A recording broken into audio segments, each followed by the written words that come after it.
Well, you're still live on Plus 91.3. We want to move on and have a look at other issues as well. One issue that has come up very, very strongly in recent times as the issue of eco-consciousness. I have in the studio with me this morning Awula Serwah, who is with the Eco-Conscious Citizens group here in Ghana. We're going to be having a convo on issues to do with, the general state of the environment and what policies we can put in place to ensure that we are able to deal with such threats. Madam, good morning. Good morning. Thank you. And good to see you. I've been speaking to you on the phone, but we've never met. Yes. Good to meet you. Good to meet you too. I mean, for many, I guess that in recent times, all of this convos about climate change, and all of that has gotten people to read a thing or two. But there are still many out there who have very little understanding of how the environment operates. From where you sit as the coordinator of the Eco-Conscious group, what would you make of the general state of environmental degradation in Ghana? Well, I think it's in a dire state. We really don't seem to be paying any attention. How dire? And you can look at green spaces for one thing. Those of us who say we are Christians, we can see that we're put in the Garden of Eden for a reason, not in a concrete jungle. Then we look at the state of our open spaces. Most of them have been built on. And recently, there's the case of parks and gardens and the attempt to misappropriate the land because it's supposed to be a green space, and we know why we have green spaces. Recently, there have been floods in Dubai, and one of the issues that have been brought up is where does the water go? And that is why we need our forest reserves, we need our green spaces, and we need to ensure that we implement the many laws that we have that deal with our green spaces. But as the situation is right now, we'd like to rezone at the drop of a hat a space that has been earmarked for a park, for example, next minute to see it being built on. And at this present time, Eco-Conscious Citizens have vowed that we will not allow land that was allocated as far back as 1952, initially to the Ministry of Agriculture for a horticultural nursery, and then in 1961 to the Department of Parks and Gardens. We are not going to sit down and allow it to be given to a private developer to put up apartment blocks on a green space, for crying out loud, on a green space. We can't afford to do that. We need our green spaces for our health, our well-being, and also as a place for water to flow. You know, the water cannot, if you pave everywhere, you build everywhere, where do you think the water is going to go when it rains? Nowhere. And that's the problem we are having right now. We have our flooding. Yes, there's so many reasons why we have flooding. But one of the reasons is that we built everywhere. We've even built on waterways. We are building even in wetlands, filling our wetlands as in Chado, Sakumono, and other areas. Whilst the authorities just stand idly by. It's as if we are in a failed state. Either the authorities do nothing, or in certain cases, they are the arsonists. We have what you can have say that the firefighters are the arsonists. So we need to, as responsible citizens, as concerned citizens, sit up and say, enough is enough. Let's maintain a green environment. Our first president, Kwame Dwomoh-Agyemang, was way ahead of his time because he established the Department of Parks and Gardens in 1961. It was later on that it became a ministry under a cabinet minister because he had the foresight to appreciate the benefits of green spaces for beauty, for health and our well-being, but also they can look at the pharmaceutical benefits of our trees and so on and so forth, but also they're helping climate adaptation and mitigation. I see, if you like, the very densely populated areas in our country. I see the lands being taken over. I mean, growing up, there were so many designated areas where you could have, all of these parks and all of that. Today, I look at Accra, I see next to nothing, apart from the old, still there, the Ifwa Sutherland Park. I'm looking out for an open space in Accra, and it's almost impossible to find one. A park where you could go and just sit. Somewhere where you could go and just enjoy nature. it's almost like reducing and reducing and reducing, and you wonder why almost all of these lands have found their way to private developers. What is happening? That's why I'm saying that the time has come for Ghanaians to sit up. You can't just sit down and now. If you go to the original town and country plan, you'd see that each area had a park, but they've just been built. In 2019, Eco-Conscious Citizens found out that the Ministry of Local Government were going to give parts of Parks and Gardens land to a private developer to put up a multi-story office building. We said, no, this cannot happen. We resisted it, we campaigned, and with the support of concerned citizens and the press who gave us a lot of coverage, the idea was scuppered and didn't happen.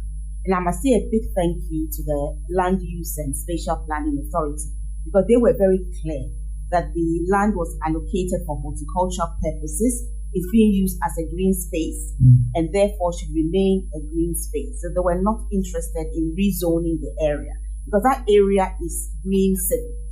And what they wanted to do, the municipal assembly and the Ministry of Local Government, was to rezone the area into exclusively civic, so that they could go around and turn the place into a concrete jungle.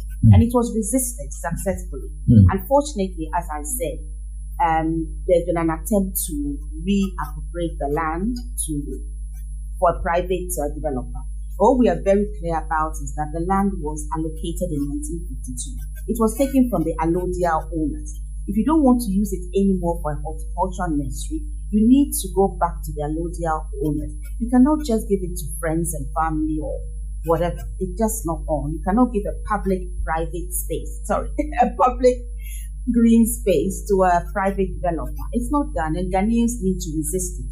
Just as Ghanaians should ask for the repeal of LI 2462, which is virtually allowing unfettered access to our forest reserves, including what we call globally significant biodiversity areas. This is like a death sentence. We know the benefits of our forests. There are so many rivers that take their source from forests. Why would you want to go and mine or log in globally significant biodiversity areas? So we say that Ghanaians should start sitting up and realizing that the environment where you live, where you breathe, where you recharge your batteries, if you're going to allow it all to become a site for irresponsible mining or building, we're all going to suffer. When the last tree dies, the last man dies. Yeah. And also, we can see the devastation of irresponsible mining, how our water bodies are being poisoned, how the water company is struggling to purify our water. We don't even know what we are drinking, because when the water is white, it doesn't mean it's safe. It could be full of mercury, cyanide, all the chemicals that are being put in. So we want a pause on community mining. And we want the government to repeal LI 2462 so that our forest reserves are free from mining and logging. That's something that all Ghanaians need to join hands in ensuring that we do. It does appear to me that the louder you are trying to get, the more you are ignored. That's with your group and what you stand for. Because if you look at issues concerning mining, it's getting worse. If you look at issues concerning logging and, cutting down trees and all of that, it's getting worse. If you look at the spaces that could be available for parks and gardens, it's becoming limited. It's like someone is not listening to you. You're absolutely right that the listening is not taking place. But to encourage listeners, I would say that, for example, in 2019, Eco-Conscious Citizens successfully resisted the turning of a portion of Parks and Gardens land into a concrete jungle by building a multi-story office building. We resisted it, and there was a stop to the project. So why does somebody want to come back to that same land? Because they think we're sleeping. They don't realize that we're vigilant. So the developer has had the cheek to sue the Department of Parks and Gardens. And Eco-Conscious Citizens are saying we can join the court case, because we want to make sure that the case isn't thrown, that the case is thoroughly resisted, because Parks and Gardens has a very good case. The land was allocated to them in 1952. If you really want to release the land, you have to go through the correct procedure. You might recall that when Achimota Forest Reserve, the powers that we wanted to that's another case, we'll discuss at another time. Sure. They wanted to release the land. The government had to pass an executive instrument before they could do that. So if you have acquired land, which was initially given to the Ministry of Agriculture for horticultural nursery, you cannot just give the land to a private developer. It has to go through the right channels. You have to go to Parliament. There needs to be an executive instrument, and things haven't been done properly. A Lands Commission has questions to answer, because it's not just in Accra, all across Ghana. In Wa, for instance, someone is building a petrol station on Parks and Gardens land. I mean, how? And who has given that person the authorization? It seems to be Lands Commission. We need to check. Lands Commission has said, we said that there was an encroachment going on. And Lands Commission has said that there's no encroachment. The land has been leased to the private developer. So we want to see the lease documents. And that's why we are asking for an audit of all parks and gardens lands across Ghana to find out who has been helping themselves to parks and gardens land with the complicity of the authority. So yes, it seems that the government is not listening, but we need to press on. Another success story was in Sandema. We have these beautiful canopy trees. And in their wisdom, in expanding the road, they wanted to fell the trees. A group in Sandema started the campaign. It was referred to us. We joined them. And the trees have not all been felled. I think a couple were felled. So what I'm trying to say is that in everything you do, not everything will be immediately successful. But you need to keep banging. And remember, elections are coming. We need to make it absolutely clear that any government that is going to engage in environmental vandalism, we are not going to vote for them. We're going to encourage Ghanaians not to vote for them. Because with us, our party is Ghana. We are only there for the well-being of Ghana, not for anything else. And we know that it's against the interest of Ghana to pave everywhere in Ghana, to build multi-story buildings everywhere, and to mine and log and destroy our forest reserves. You might recall that the president himself in 2017 said he was putting his presidency on the line. You and I know what happened to that. Well, it was, some would say it was just a soundbite. Some would say that it was just words. The reality is that the situation has become far, far worse than when he supposedly put his presidency. And that's the point I was raising earlier on. It's one thing to have authorities, to have agencies, to even have the president speak on these matters. It's another thing what we're experiencing on the ground on a daily basis. It's getting worse. It's getting worse because the Ghanaians need to act more. We talk a lot about doom, that we're prepared to go on demonstration. But we need to realize that water is life. Without water, we will all die.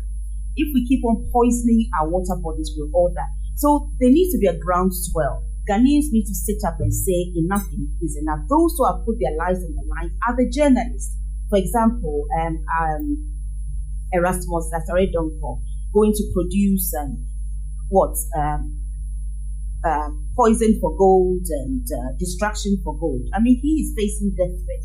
I have other journalists who have come to me and have told me that they are being gagged, they are facing threats for writing articles about illegal mining and who are behind it. I mean, we all know that illegal mining cannot go on the way it's going on if you didn't have high flyers behind it. I mean, Professor Kwaku wrote a report which sat on somebody's desk for, about 2 years. Yes. And what has been done? What Nothing. has been done? So nothing is being done because Ghanaians are not angry enough. Ghanaians need to be angry enough to say that you are not there to poison us or to supervise our destruction. If that's what you are going to do, you need to go. And we need to have people who are interested in the welfare of all Ghanaians, not a select group of Ghanaians. Ghanaians need to be angry enough, not to do anything illegal and lawful or to cause mayhem. But we need to be angry enough to march to Jubilee House and say that enough is enough. We are not going to sit idly by whilst we are virtually being poisoned. I was at the launch of Poison for Gold, and I heard the director of Minerals Commission saying that when he was a child, he drank tap water. But now he will not allow his children to drink tap water because he cannot trust the water that is being supplied to us by Ghana Water Company. So he won't allow his children to drink tap water. Now, how many Ghanaians can afford to be buying bottled water all the time? And this is somebody whose outfit is busy giving out mining licenses like confetti, even to globally significant biodiversity areas. So we have a disconnect between what we know and what is going on. So my message to Ghanaians is to be angry enough, not just about doing so, but about the air that you breathe. Because whilst we fell all our trees, the air quality is reducing. Whilst we allow irresponsible mining, our water is being poisoned. Now, when you're buying bottled water, do you know the source of the water? The fact that it's bottled, does that mean that it's safe? That's the question that I'm asking. Can we, as a matter of urgency, intensify the education bits as well? I'm saying this because I saw a report in 2021, that told me that in this country called Ghana, only 38% of the population is literate. That means up to 62% of this population is semi-literate or illiterate and might not have an understanding of the implications of some of these things. So in as much as your organization may be doing a good job, can we get a lot more people making a lot more louder noises about the implications of these activities? Yeah, that's where you come. That's where the press comes in. But let me say that you don't have to be educated. I mean, education is 100%. You're 100% right. If you don't have an understanding about something, you can't speak to it. The problem now more is with the enforcement. It's because the firefighters are the assassins. Because those who are supposed to be stopping the illegal mining are either complicit or involved. Let's be absolutely clear. Let me give you an example. We had a community at Tronsu. They came to us to say that community mining was going to come to their area. And they have this beautiful stream, their Tronsu stream, and the water is so pure. And some of them are educated, some of them are not. But they didn't need a high level of education to understand that if you allow the mining to take place, it's going to have an impact on your drinking water. And they said no. We managed to help them with a lawyer, and the lawyer filed the case in court. And to date, the excavators have had to leave the site. When they came to us, there were 3 excavators on the land, and they've had to go, and the case is still in court. But for now, their stream and their cocoa farms, because their cocoa farms would have been destroyed. So what I'm saying is that, yes, education is important, but our problem is not just the education. Our problem is the lack of enforcement. A lack of enforcement because those who should be enforcing are either afraid, are either complicit, or are either the persons who are actually involved, who own these excavators. The people who are the low-down people, they can't afford excavators. Who do we think owns them? Excavators are very, very expensive. So it's not the people doing, using hand tools that we are worried about. It's those high flyers, and you can't tell me they're not educated. They just don't care. And Ghanaians need to care enough to say, you don't care, you think you have money to insulate yourself from the negative consequences of your actions. Don't be selfish. And we are not going to allow you to continue. So the press, you have a lot of work to do. We are doing what we can do. And yes, education needs to be increased. But at the end of the day, we need to get government to do its job. The president promised that he was putting his presidency I am prepared to put my presidency on the line on this matter. Worse. What have you done about it? In other countries, there have been a move for him to be removed because you came there, you spoke about the desecration of our forests and water bodies. You're a highly educated human rights lawyer, and you do know that the right to clean water and fresh air is a human right because without water, clean air will all die. And you actually put your presidency on the line. Words alone don't help. You are the commander of the army. There's a lot you can do to ensure that our laws are enforced and our landscape is cleaned up. Why is that not being done? Recently, some children died because some miners had irresponsibly dug some pits, not covered it. The children fell into it and died. Where's the outcry? Where's the outcry? Where is the outcry? I don't hear it. I saw something written and that's it. Recently, Sam Jonah was saying that there seems to be silence around illegal mining. I would say that the journalists are putting their lives on the line and they've been shouting and shouting and shouting. And those who should take action are refusing to take action. So it isn't that they are being silent. It is that we should get the authorities to do what they're supposed to do, or to step aside for somebody else to do it. What do you make of concerns that, for example, when you take issues concerning mining, there appears, and I'm choosing my words carefully because I don't have any proof, that because of who is involved, because of who is behind these things, the best we can do would be to make noise using platforms like this. But when it comes to enforcement, because there are very powerful people behind some of these actions, for example, in the case involving the parks and gardens, which is down the road from here, I mean, I don't need anyone to tell me that there are some powerful people behind this. In the case of all the mining stories we've had all over the place, I don't need anyone to tell me, because if it's about enforcement, it will be done. I don't need anyone to tell me that there are some very powerful people behind it. And these are not just everyday people. These are people probably who have connections to government and all of that. So you can shout and shout and shout.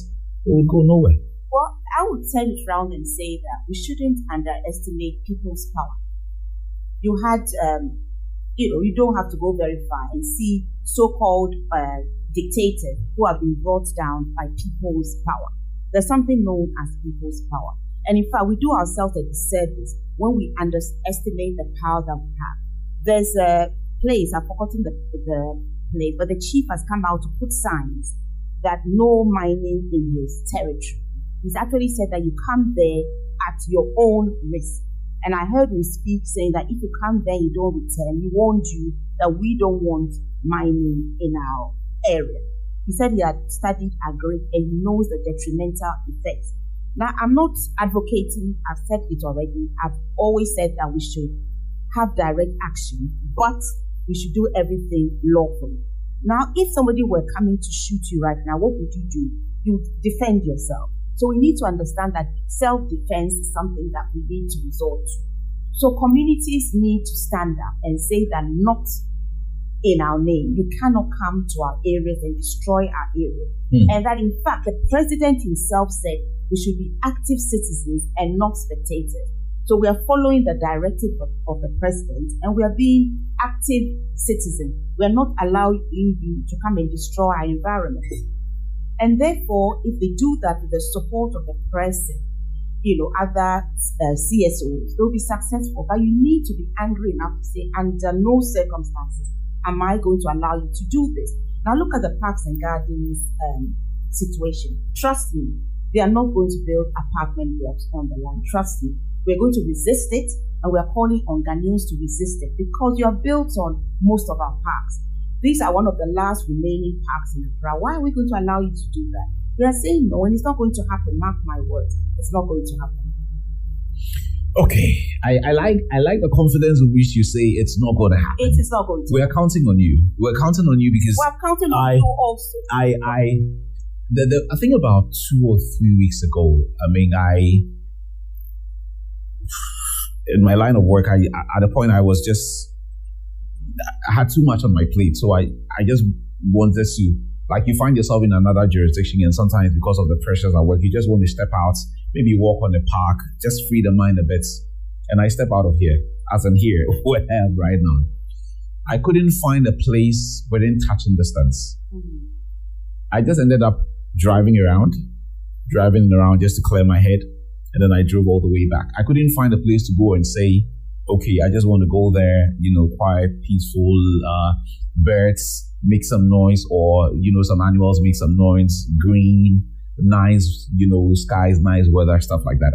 I couldn't find one within touching distance. There's some parks, even parks and gardens, there's a place where you can go and sit.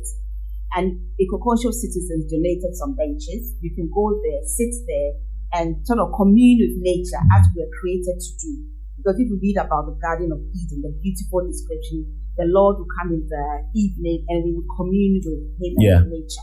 So there are some places. We do have Legon Botanical Gardens. You do have Rufro Park. There are 1 or 2 parks that are around, which we need to support. But I am very, very confident that there will be no building of an apartment block on parks and gardens land. Even as I say this, I'm calling on all concerned citizens. Because when we put up the fight in 2019, we had a petition which was signed by almost 4,000 people.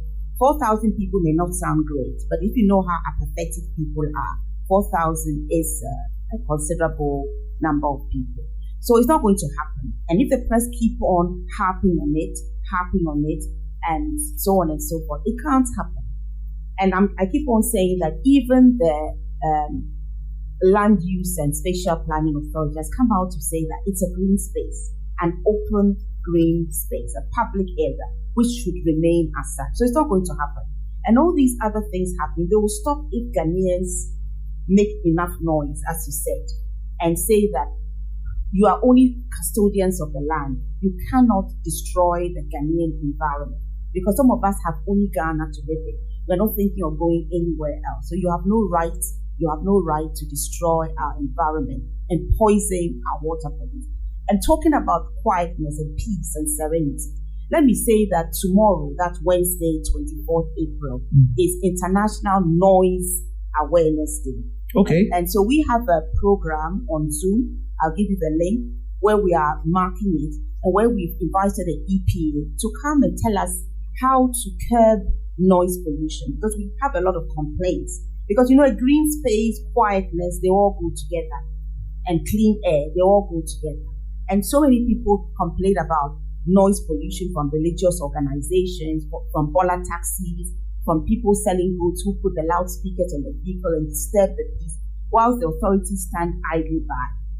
And we want action to be taken. We've been successful in some cases where we've got the authorities to do their job, but in other cases, the authorities are a little bit recalcitrant and it's been difficult. So we're trying to put a stop to this. So we invite listeners to tune in, especially those who are suffering from noise pollution, and ensure that you get a resolution to your noise solution complaints. I love the greens. I love nature. I am from a part of the country that used to have a lot of greens. These days, I don't make those noises about my region anymore. The greens are gone. And I'm talking about Kumasi. We used to call it the Garden City. Yeah, we used to call it the Garden City. Growing up, you were driving around so many places in Kumasi and it was green in your eyes. Green and nice weather, lovely trees all over the place. At this point, with the rate at which people are building all over the place, I know it might not get worse, but is it fair to also say that all of these plans and actions that we have concerning green Ghana, we want to plant trees, we want to do this, we want to do that, are some of these things going to help going forward? Well, the truth is that we're not serious about green Ghana. We have said so, and we say it without any apology. If you are interested in green Ghana, what you want to do is to add more green to what you already have. You cannot, with one hand, allow the desecration of our forest reserves, allow mining and logging even in globally significant biodiversity areas, allow mining in areas where greenery is being destroyed for the sake of mining. And then with the other hand, you say green Ghana, green Ghana. It doesn't make any sense. If you want to green Ghana, you want to add to the existing greenery we have. You are not removing hectares of greenery and then paying lip service to greening Ghana. Recently in Tamale, when the Green Ghana initiative was being launched, Electricity Corporation of Ghana was busy felling trees, which they said were close to their electric line. When all they had to do was to call Parks and Gardens to prune the trees, but they felled them. So what I'm saying is that there's a disconnect between what we say, the initiatives we say we are embarking on, and what is actually happening on the ground. So we will not take part in the Green Ghana initiative because we don't think we are serious about it. We think it's just a gimmick and we don't really have too much time to take part in gimmicks. What we are doing is getting compliance with our laws and regulations, asking municipal assemblies, make sure that when people are building, they at least have a few trees in their compound or in front of their house. That's what used to happen. You cannot just build on every inch of land you have and then pave everywhere. We have situations where you have a small piece of land and then either the building is too small or there's so many buildings crammed there. You go to the local authority, they don't seem to know their job, that you're supposed to leave some land so that the air can circulate. And that's not being done. And the Ghanaians turn around and say, Ghana is hot. Hello? Of course Ghana will be hot when you're cutting all your trees You are paving everywhere, and you are building on every inch of land that is there. Look at cantonments and how horrible it has become with the apartment blocks. Some of them so close together that if you cough in one room, the next apartment block will hear you. I mean, it's not on. Cantonment used to be a beautiful area where you had a lot of space. And we decided that we're going to build on all the space that we have. It's just not on.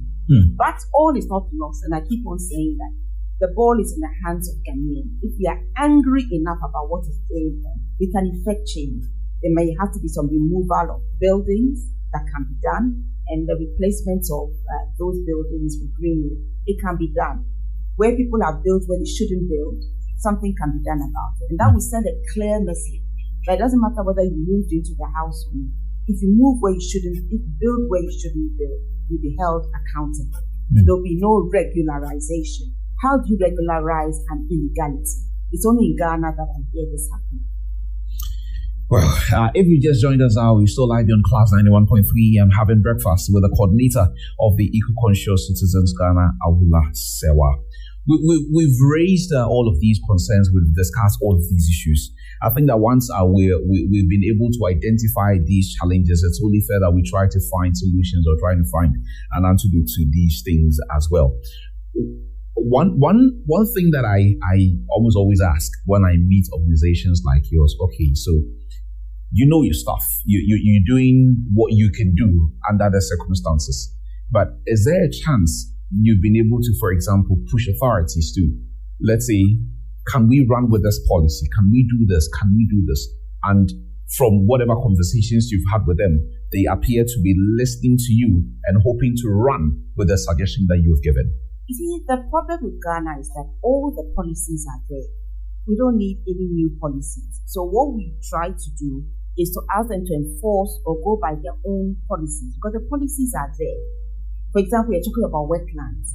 It's not for us to invent a policy. It's there already that you're not supposed to build on wetlands. Because what they also do is that they purify water coming. They're habitat for all sorts of species. So you cannot do that. But where they fail to act, that is when we do the campaigning to try and encourage them to do the right thing. And I gave the example of Sandema, where they were about to widen the road and therefore they wanted to fell the trees. As a consequence of intervention, the trees were not felled. So they run with the policy that says that preserve your greenery. You only fell trees when it's absolutely necessary. Recently, on the Atomic Energy Road, they wanted to widen the road and were going to fell all the mahogany trees. Arocha Ghana found out about it. We had a meeting with Urban Roads, and it seems they are listening. They're going to redesign the road so they don't have to fell the tree. So what I'm saying is that what needs to be done is there. It's the challenge is to get the authorities to do the right thing. Sometimes you have to pull their ears, sometimes you have to bang on, but the trick is not to lose hope. We need to continue and continue and continue. And that's when the press comes in to amplify our voices. When we started the first Parks and Gardens campaign in 2019, if we hadn't got press coverage, how would we have received the kind of attention that made the authorities stop what they were doing?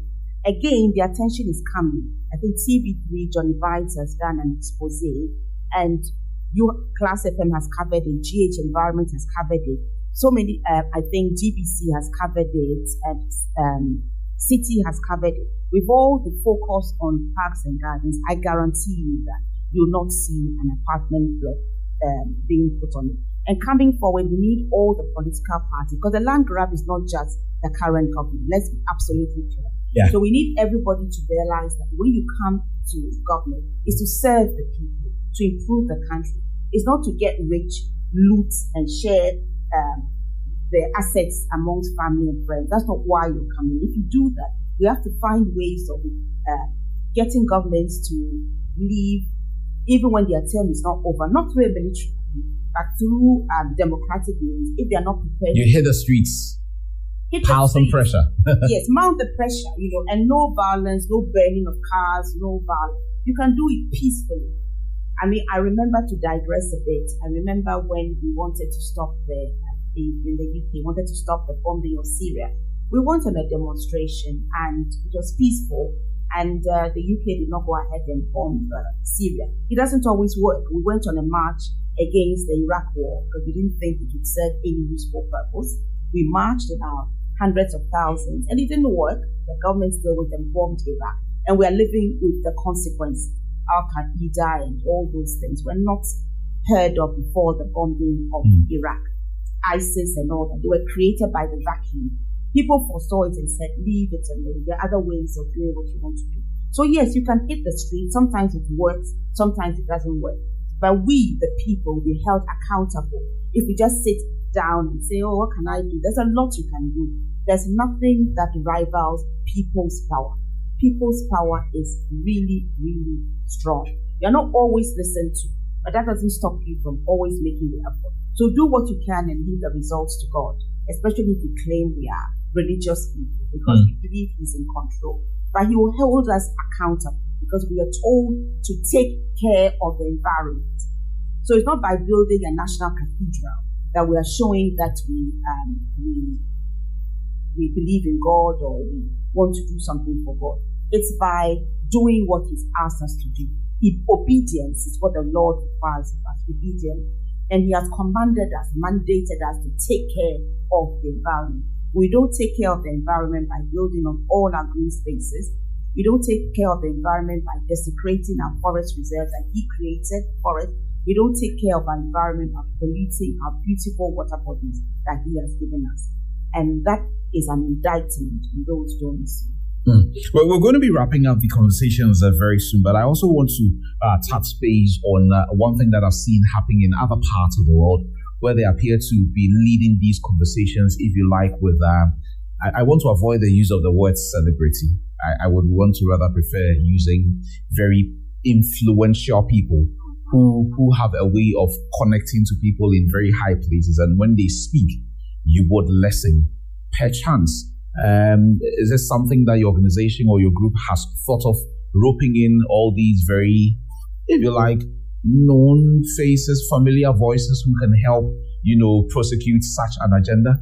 Well, I mean, we do what we can. I mean, to go back to the 2019 Parks and Gardens campaign, we got His Grace, Father Kwaku, to sign the petition. And I remember one person saying his name and saying, you mean he actually signed the petition? He did. He signed it. He cares about the environment. So yes, we do have persons who can approach or who sometimes will approach us. And we urge them to do what they can. So it's out there, and any influencer is welcome to join us and to add their voice to the need to protect our environment. Climate change is real. Let's look at what was happening in Dubai. They had more rainfall in a day than they've had in I don't know how many years. We can see the devastation. If this should happen in Ghana, God help us. God help us. Where are we going to go? Because you built everywhere, you have destroyed your forest reserve so that which are supposed to soak up extra water. So the writing is on the wall. So if you know you're an influencer, don't wait to be approached. You can approach Eco-Conscious Citizens at gmail.com. You can approach us. So we all work together, because in the fight for the environment, every single person is involved, from influencers to people doing their bit. Everybody should come on board, because it doesn't benefit Eco-Conscious citizens. It benefits the whole of Ghana. And we're all part of the population of Ghana. So for heaven's sake, if you're out there, you're an influencer, you have a blog, you can do this and that, join the movement to protect our environment. It's not about any political party. It's about Ghana. It's about what is in the interest of Ghana. That's what we are concerned about. Perchance, do you have anything coming up with the EPA? Well, are you working with them on anything? Yes, we want to work with the EPA. And tomorrow's Zoom conference that we have to mark International Noise Awareness Day, because the last Wednesday of every April is marked worldwide as International Noise Awareness Day, to focus on the detrimental effects of noise pollution. In Ghana, we think noise is a good thing. It isn't. So the churches, when you go there, you're probably just destroying your health, because a lot of them just think that by their noise you shall know them. They don't realize that the Bible says by their fruit you shall know them. So the EPA has been invited to tomorrow's program, and we believe that a representative will come and will be able to have a conversation with them about how we can work together to, first of all, control noise pollution in Ghana, but also looking at other environmental issues. We would like to work very closely with the EPD. Okay, I've got some messages. If you don't mind, I will post some to you. This one says, "Good morning, Kwame. Your lady is highly brilliant. I'm impressed. God bless her. Where are all these intelligent people who are more qualified to rule us?" Okay. Now, just as I'm sure you're getting into a territory she probably doesn't want to get to, but I'll still go ahead and read. "Where are all of these intelligent people who are more qualified to rule us than these greedy, selfish people creating the mess we are in now? Please announce it anytime you're going to host her. She is great. Where can I get the recording of this interview?" Well, you can go on our Facebook Live platform and you can get that just as in Tema Community 1 you send us. This one says, "Good morning, class. Greetings to your guest, Madam Awula Serwah, for her service to Mother Ghana. When humans destroy nature, which sustain life, it would end up cutting life short. Deforestation, mining, pollution over water bodies and others are all contributing to global warming." Message sent in by Junior Dasa in Tema. Okay, so this one is a bit off. This one is more of constitutional stuff. Kwame, can Ghana boast of 11 major rivers? Okay, so I think I'm familiar with almost all of them. What I'm not too sure is the state in which they are and whether I can consume the water from there. In recent times, I've seen some of them, and they are an eyesore. I saw the river and Cobra in the western region. I went to the Axim area. I could not believe what I saw. That was a proper cocoa drink. Like a proper cocoa drink. And what made it so sad was all of those, I've never been to those parts, never. All of those years when there was this whole idea of resorts, beach resorts and all of that coming up, I recall very vividly River and Cobra and Buzia Beach Resort. They used to be on TV. I have never been to those parts. If you go to the Cobra Beach Resort, it's pretty deserted. I don't even think the owner wants it because the water is so dirty. It won't attract any guest who would come and would want to swim in that water because you'll be going back with God knows what. Pra saying, often that's the Lunkwa area. That one's another cocoa drink. Brim, that one is a super cocoa drink. I don't know where River Inu is. River Yensu, River Densu, I know where they are. And they then take their roots from the Atiwa. That's right. And can I plug something at this stage? Sure. You know that the government wants to go and mine bauxite in the Atiwa Forest Range. Now, Erocha, Ghana, and others, including myself, have taken the case to court, saying that we shouldn't do that. You disagree? Because 3 rivers, the Ayensu, Birim, and Densu, take their source from the Atiwa Forest Range. Now, bauxite mining is surface mining. You are going to pollute the source of water to over 5 million people. How selfish are you? Over 5 million people. In addition to that, there are endangered animal and plant species there. There are some species that I think they are only found in some parts of Ivory Coast. And they are found at this beautiful place. You know, it's a globally significant biodiversity area for anybody who understands biodiversity. And I want to make it absolutely clear that this focus that mining is the only way we can develop is really, let me choose my words carefully, it's really simplistic and it doesn't show an understanding of what is going on. You have the green economy. Do you know that Burkina Faso is growing strawberries? Burkina Faso. Really? They call it red gold. You can research red gold. Now, there's so many things you can do with nature that can bring in a lot of money. The green economy is underestimated because we are lazy. Go and mine. When we know the destruction it's causing, it's going to poison us.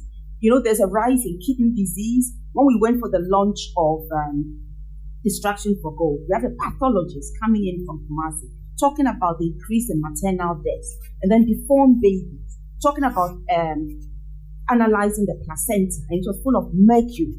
Mercury doesn't have a color. So the water can look all right, but it's full of mercury. And people are dying. People are getting ill. I have a friend on dialysis. Do you know how much it costs? And Yahoo Clinic, each treatment is over 1,000 cities. And she has to go 3 times a week. So it's pure wickedness to be polluting the source of drinking water to people when you know the consequences of that. So what I'm saying is that they focus if we want to develop. But where does it say that it's only in the mining sector that you can develop? It's not the case.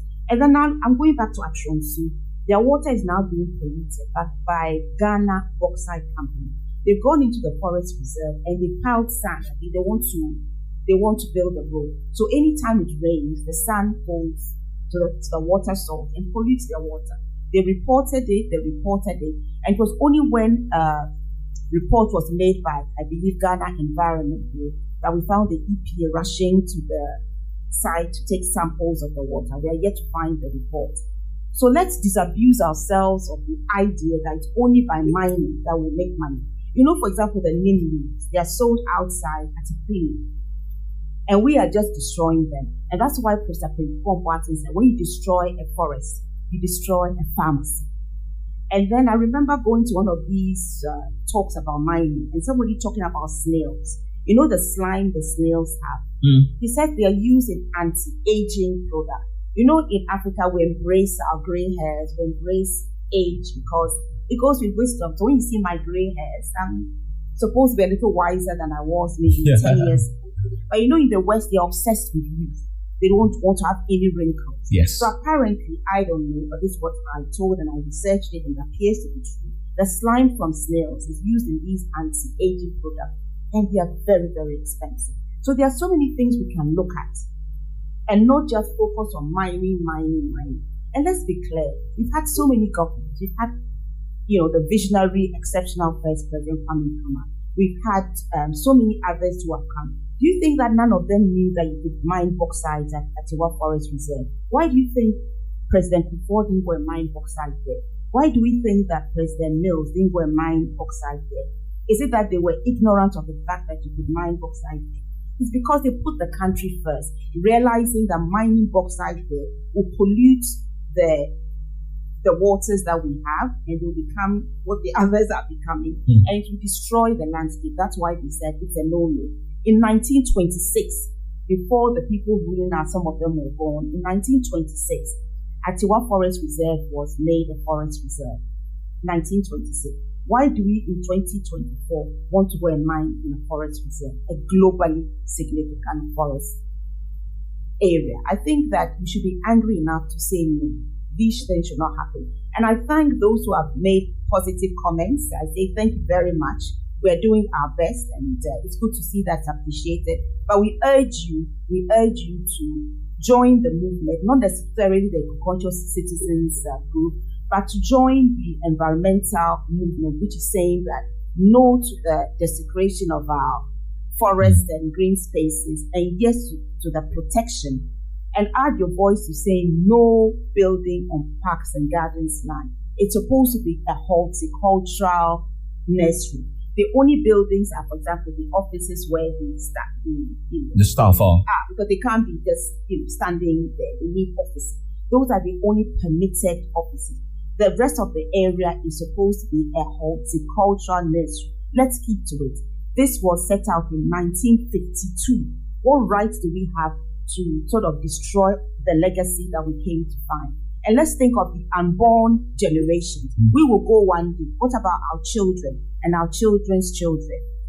We cannot destroy the environment we came to live. You are talking about Kumasi, the garden city. I have a friend who used to say that even on the medians, there were fruit trees that people could just pick fruit. Look at it today. You've cemented everywhere, destroyed everywhere. But it's never too late. It's not too late. We can reset things today and decide that we are going to go green, and we can do that. And let's disabuse ourselves of the idea that only through irresponsible mining that Ghana can develop. Through irresponsible mining, we'll all die.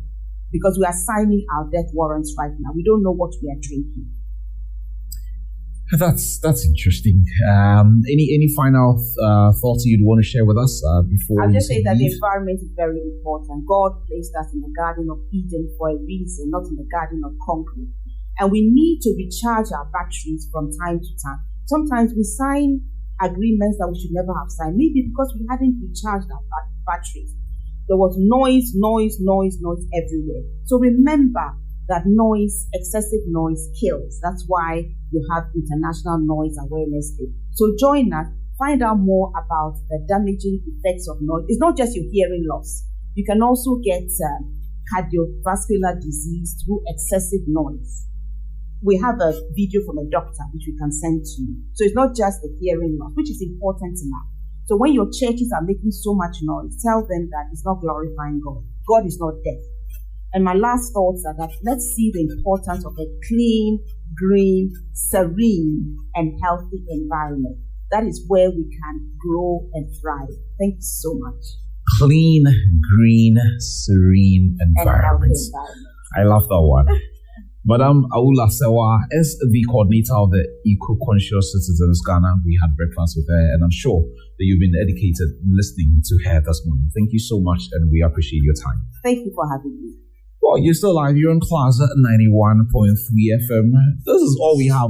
This is all we have as Ghana. So we can't afford to just leave things the way they are.